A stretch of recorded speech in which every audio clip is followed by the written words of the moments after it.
Hello everyone. Today in this video we have to learn about Mughal dynasty. So in this we had to learn about that in previous video, like how can we who is the founder of Mughal dynasty and who is who is the founder of Mughal dynasty. In this video we had learned about this thing in brief, but we have to learn this thing in a depth way. So everyone come on this point. So let's begin, because this is a very authentic book which I have, so I will learn with them. Okay, so uh, I will learn, I will read this thing. Everyone listen to me carefully, pay attention here. So Babur, so what is that? First I will ask you, what is the time period of Babur dynasty? Okay, so your answer would be like 1526 to 1530. Okay, 1526 to 30. Babar का जो time period था 15वीं शताब्दी का था, 1526 से लेकर 1530 तक रहा. ये बहुत ही सिंपल क्वेश्चन है, लेकिन जब हम एग्जामिनेशन हॉल में होते हैं तो जहाँ पे 4 ऑप्शन दिए होते हैं वहाँ हमारा माइंड इतनी जल्दी ज़्यादा रॉन्ग पे भी जा सकता है. लेकिन जब हमने मल्टीपल टाइम चीज़ों को लर्न किया होता है, रिविज़न किया होता है, ऑथेंटिक बुक से पढ़ा होता है ना, तब हम क्विकली आंसर करेंगे, मे बी गुड और ऑथेंटिक ही करेंगे. So everyone come on point, let's start. Babur का टाइम पीरियड था 1526 से 1556 रहा था. 1526 से 30 रहा था. सॉरी 1526 से 30. 1526. एवरीवन सी है 1526 से 1530. लेकिन वो जो मैंने बताया 1526 से 56 का जो टाइम पीरियड था वो था पूरा मुगल डायनेस्टी का. मुगल डायनेस्टी में कितने सारे राजा आए, ठीक है ना. बाबर के बाद में कौन कौन आए उन सब के बारे में हम डिटेल में पढ़ेंगे. लेकिन हम यहाँ पर ये पढ़ेंगे कि 1526 से लेकर 30 साल तक जो रहा था, जो रहे थे 4 साल तक बाबर रहे थे, ठीक है. फिर उसके बाद में कई बार एंट्री करते हैं, 2 एक बार और भी एंट्री करेंगे ये, तो उन सब के बारे में पढ़ेंगे. सबसे पहले जो 1526 से 30 तक का टाइम पीरियड रहेगा उसके बारे में पढ़ेंगे. भारत में मुगल संस्था का जो संस्थापक है हमने पहले पढ़ लिया है ब्रीफ में कि उनका फाउंडर जो था वो is the founder of Mughal dynasty. So we can say that simply Babur. Okay, Babur का जो वास्तविक नाम था, जो इनका रियल नेम जो था, इनका nickname no nickname, his real name is Zahiruddin. Okay, उनका जो रियल नेम जो था वो क्या था, ज़हीरुद्दीन था. तुर्की भाषा में बाबर का जो मीन होता है वो क्या होता है, एक क्या होता है, लोयन होता है. लोयन, ठीक है. Do you know about lion? Lion is animal who has more power. Okay, so Zahiruddin Mohammad, he was very much he has very much strength and power as well. We can say that simply. Zahiruddin Mohammad अपने पराक्रम और निर्भीकता के कारण क्या कहलाए, बाबर कहलाए. बाबर का मीन्स क्या होता है, लोयन. ओके, सो बाद में यही नाम जो है उनका फेमस हो गया, ठीक है. बाद में बाबर के जो पिता जो थे वो तैमूर वंश के थे और उनकी माता जो थी मंगोल वंश की. क्वेश्चन पूछा जाता है एग्ज़ाम में, ये मैंने 2016 में दिया होता, तब मैंने क्वेश्चन पढ़ा था कि बाबर जो थे अपनी माँ की साइड से किस वंश के थे और पापा की साइड किस वंश के थे. आपको क्या करना है, उसके अंदर मैच करना था, ठीक है. और कई सारे और भी किंग का है तो मुझे ध्यान नहीं है. तो एक क्वेश्चन पूछा था. So we can say that this is a very important question for you और for us. We can say that simply Babur के पिता जो थे तैमूर वंश के थे. पापा की साइड से किसके वंश के थे, तैमूर वंश के थे. जैसे कि हमने पढ़ा था दादा की साइड से तैमूर थे. इनके दादा जो थे, बेसिकली इनका नाम तैमूर था, जो कि 14वीं सेंचुरी में मिडल ईस्ट में बहुत बड़ा साम्राज्य के फाउंडर रह चुके हैं. तो ये तैमूर वंश के रह चुके हैं, कह सकते हैं सिंपली, और हमें याद भी रह सकते हैं क्योंकि हमने 14वीं सेंचुरी के बारे में अपने पहले ही पढ़ा हुआ प्रीवियस वीडियो में. और जो इनकी माता का जो साइड है वो उसे हम क्या बोलेंगे, मंगोल वंशज. क्या बोलेंगे, मंगोल उस टाइम की एक ऐसी कम्युनिटी थी जो बहुत ज़्यादा वी कैन से दैट लड़ाई झगड़े करने वाली थी, और वो भी बहुत ज़्यादा मतलब हार ना मानने वाली थी. जो मंगोल की जो बिरादरी जो थी, जो एक तरह से हम कह सकते हैं वंशज जो थे मंगोल के, वो बहुत ज़्यादा, वो भी काफ़ी ज़्यादा पावरफुल थे वो लोग भी. तो हम कह सकते हैं कि बाबर अपने पिता की साइड से तैमूर, माता की साइड से मंगोल वंश के थे. Is it clear? सो इस प्रकार उनमें जो है तुर्कों और मंगोलों दोनों तरह के जो ब्लड जो था, कहते हैं ना कि माँ और पेरेंट्स दोनों का अगर ब्लड सेम होता है तो जो बच्चा होता है, ये चीज़ मुझे आज ही स्कूल में पता चली। मैं मतलब शॉक थी भाई कि भाई अगर हम किसी से बोलेंगे भी शादी से पहले अपना ब्लड टेस्ट करवा लो, ये वाला भाई बंदा ना इरिटेट हो जाएगा। But nowadays it is compulsory, it is necessary for our future, but I don't know about that, but I know and you know as well, this is a very important and it is very necessary for us. मुझे ये चीज़ पता नहीं थी। देखिए इसमें कितनी अच्छी बात लिखी हुई है कि तैमूर और मंगोल माँ की साइड से उनके मंगोलों का खून के रगों में, और तैमूर अपने पापा की साइड से उनके अंदर जो ब्लड था वो किसका था, दोनों का था, जिसकी वजह से तुर्कों और मंगोलों दोनों के ही रक्त का मिश्रण उनके अंदर था। देखिए कितनी साइंटिफिकली भी ऐसी बात लिखी हुई है। तो कई बार इसीलिए बहुत से लोग बोलते भी हैं और ऐसा इनफैक्ट होता भी है कि जब भी शादी करें तो ख़ानदान देख के करें, क्योंकि मान लीजिए किसी बेटी की शादी किसी गलत ख़ानदान वाले लड़के से हो गई तो उसका रगों में खून जो है बाप का, तो वो ज़ाहिर है हमारी आपकी हमारी नस्ल जो है बर्बाद कर सकता है। इसलिए जब भी शादी करें be careful, because now days fraud people fraud people live around us, okay, so we have to aware of this thing, you know, so everyone come in here।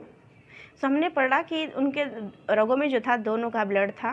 Babar का जन्म जो हुआ था कब हुआ था, 14 फरवरी को 1483 में हुआ था। वो जो उनके बोर्न हुआ था वो कब हुआ था, 14 फरवरी 1483। इसमें आपको 83 याद करना, सेम एज है, सेम डेट है, सॉरी।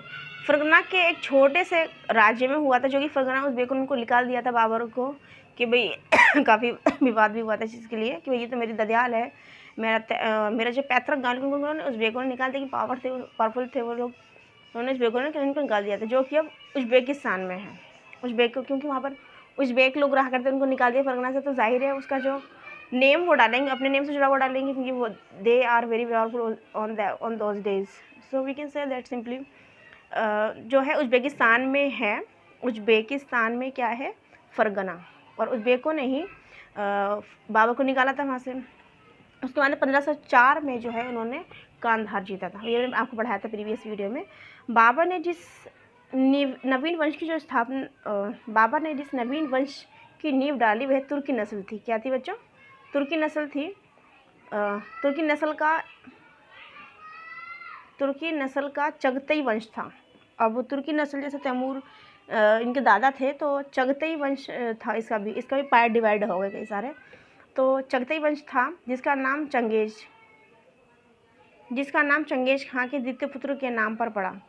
अब चंगेज खां के द्वितीय जो पुत्र थे इनके नाम पर इसका नाम पड़ा। ये थोड़ा सा मुझे भी कंफ्यूज हूँ मैं यहाँ पर, ये चीज़ क्यों आई ये चीज़। चलिए इसके बारे में जब हम आगे डेप्थ में पढ़ेंगे तो इसे समझ में आ जाएगी। चलिए, जिसका नाम चंगेज खां के द्वितीय पुत्र के नाम पर पड़ा, परंतु आमतौर पर उसे मुगल वंशी पुकारा गया। चगतई वंश जो है उसको भी मोस्टली जो है क्या कहा गया, पहले इसका नाम तुर्की नस्ल के कारण इसको चगतई वंश कहा गया, लेकिन चंगेज खां के दूसरे पुत्र के नाम पर पड़ा। लेकिन बाद में इसको जो है मोस्टली जो फेमस जो हुआ, पॉपुलर जो हुआ, मुगल वंश के नाम से हुआ। आगे लिखा हुआ है, बाबा अपने पिता की मृत्यु के बाद 11 वर्ष की ही अल्पायु, 11 वर्ष का बच्चा क्या होता है भाई, खेलता फिरता है, उसके भी होश नहीं होता भाई। आज के टाइम के तो बच्चे बहुत ज़्यादा they are very clever. I wanna go something mamma, I buy this thing mamma, I wanna buy इसके लिए हाओ। भाई आज के टाइम के बच्चे I wanna go to gym, no no no, I wanna go to cricket academy. Mostly 11 year 10 years children they are demand of this thing nowadays, we can say that। लेकिन भाई अब से कब की बात हो रही है, 14वीं सेंचुरी 1494 की बात हो रही है, जब उनका जन्म हुआ था। 11 वर्ष के थे उस टाइम पर, फरगना की गद्दी पर बैठे थे। भाई उस टाइम रेड पोछना भी नहीं आती होगी लोग को, नाक पोछना भी नहीं आती होगी। भाई उस टाइम वो गद्दी पर बैठे, सोचो भाई ये बाबर जो थे क्या ही होंगे, जो उस टाइम इनके इतनी एबिलिटी होगी जो गद्दी पर बैठे थे। कब, 11 वर्ष की अवस्था में। और उनका जन्म क्या हुआ था, 1483 में, ठीक है, इसमें हमने पहले पढ़ा। और 1494 1494 में जो है 11 वर्ष की आयु में बैठ गए थे। कहाँ बैठ गए थे वो, गद्दी पर बैठ गए। 1483 में जो है इनका है जन्म हुआ था। आगे लिखा हुआ है, क्या लिखा हुआ है देखिए, बाबर ने अपने फरगना के शासनकाल में 501 में समरकंद पर अधिकार कर लिया, हमने पहले पढ़ लिया। 8 महीने की मात्र इनकी जो विजय थी, इनके कब्जे में 8 महीने तक रहा। लेकिन भाई मैं तो ये कहती हूँ किसी भी चीज़ को विन करना, किसी को डिफीट करना, ये अपना बहुत बड़ी बात है। इन्होंने जीता उस चीज़ को, 8 महीने तक इनके कब्जे में रहा। 504 में इन्होंने काबुल पर विजय भी, 504 में समरकंद इन्होंने 501 में जीता, 504 में इन्होंने काबुल को जीता। काबुल विजय के बाद बाबर का काबुल और गजनी पर अधिकार हो गया। इन्होंने क्या करा, काबुल विजय कर लिया, काबुल को उन्होंने जीत लिया। उसके बाद में बाबर का काबुल और गजनी पर अधिकार हो गया। 1507 में बाबर ने जो एक उपाधि धारण की जिसको बोलते हैं पादशाह। पादशाह कोई और पादशाह मत हंस मत लेना, पादशाह है ये, बादशाह। पादशाह को हम बोलते हैं, हम लोग कहते हैं कुछ और, ये पादशाह, ये अगर वर्ड किसी को बोलोगे ना बुरा लग जाएगा, लेकिन पादशाह is a name of king. Okay, तो बादशाह की उपाधि किसने धारण की थी, बाबर ने की थी। तो कब की थी, 1507 में की थी। बादशाह की उपाधि धारण करने से पूर्व बाजार मिर्ज़ा की पैतृक उपाधि धारण की इन्होंने बाजार मिर्ज़ा की उपाधि धारण की। बहुत से लोग मिर्ज़ा होते हैं जो अपना जनरल कैटेगरी बोलते हैं, भी मुझे तो नहीं पता ये जनरल कैटेगरी है या नहीं, लेकिन जाहिर है कि जब बाबर इस कैटेगरी के थे तो फिर मैं कह नहीं सकती भाई, actually I don't know about this thing. तो बाबर जो है उन्होंने कौन कौन सी उपाधि धारण की, बादशाह और मिर्ज़ा। बाबर ने मिर्ज़ा की उपाधि जो पैतृक उपाधि वो धारण की थी। तो यहाँ पर एक चीज़ थोड़ा सा I did not gate properly. यहाँ पर मैंने चीज़ पढ़ी थी 1501 में समरकंद, आई will write here in a sequence. 1501 में जो है समरकंद जीता, तो हम यहाँ पर लेते हैं एस, ठीक है, बाबर ने। उसके बाद में 1504 में काबुल, यानी कि जो मैं ट्रिक बता रही थी वाली वो ठीक थी जो हमने पढ़ा था। ये हमारा एस है, okay, this is S means Samarkand. 1504 में जो है क्या जीता, 1504 में काबुल, तो आई विल राइट हियर का। एंड 1507 में जो है there would be Kandahar, no, 1504 में ही जो है इन्होंने कांधार,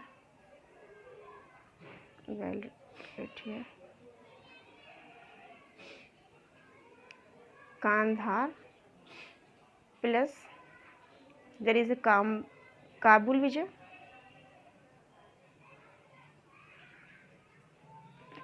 1501 में समरकंद पर विजय अधिकार कर लिया था। 1504 में काबुल पर विजय कर ली थी उन्होंने प्राप्त। इसके बाद बाबर का काबुल और गजनी पर अधिकार हो गया।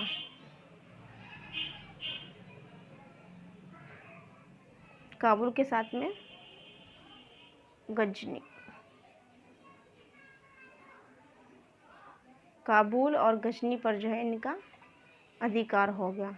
ये जब चीज़ दी हुई है भाई, थोड़ा सा मैं इसमें कंफ्यूज हो रही हूँ, लेकिन भाई अगर हम डेट वाइज पढ़ेंगे तो 1501 में हमने समरकंद पढ़ना है, और 1504 के अंदर सीक्वेंस में अगर आधा डेट देगा तो हमें ऐसे ही लिखना है कि 1501 में जो है समरकंद जीता था, और 1504 में जो है इन्होंने जीता था काबुल, ठीक है, और काबुल जीतने के साथ साथ इन्होंने गजनी पर भी विजय पा ली थी, ठीक है।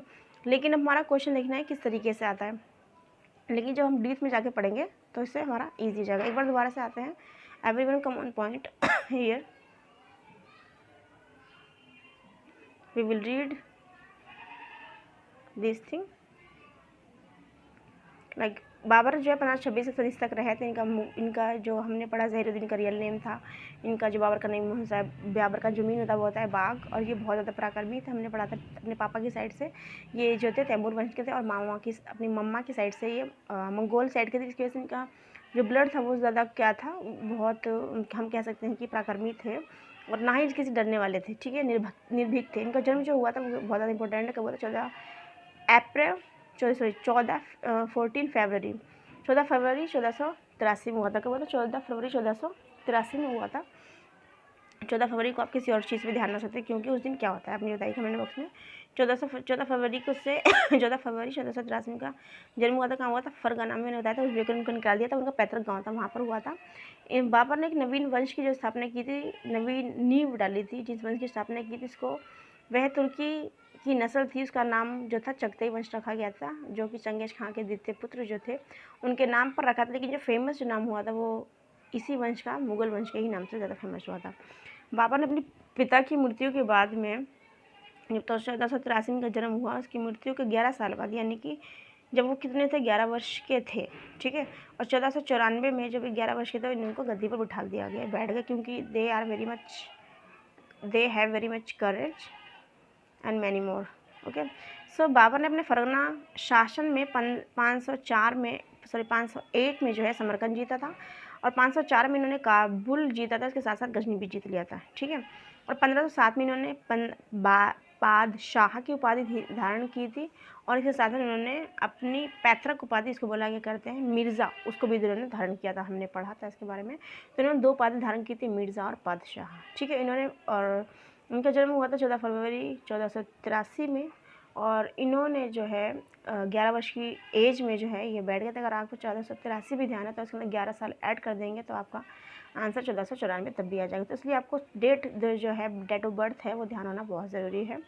504 में इन्होंने सबसे पहले समरकंद को जीता था, उसके बाद में काबुल को जीता था 1504 में, है ना। और उसके साथ में इन्होंने गजनी को भी जीत लिया था। इन्होंने 2 उपाधि धारण की थी, इसमें पढ़ा था बादशाह और मिर्ज़ा।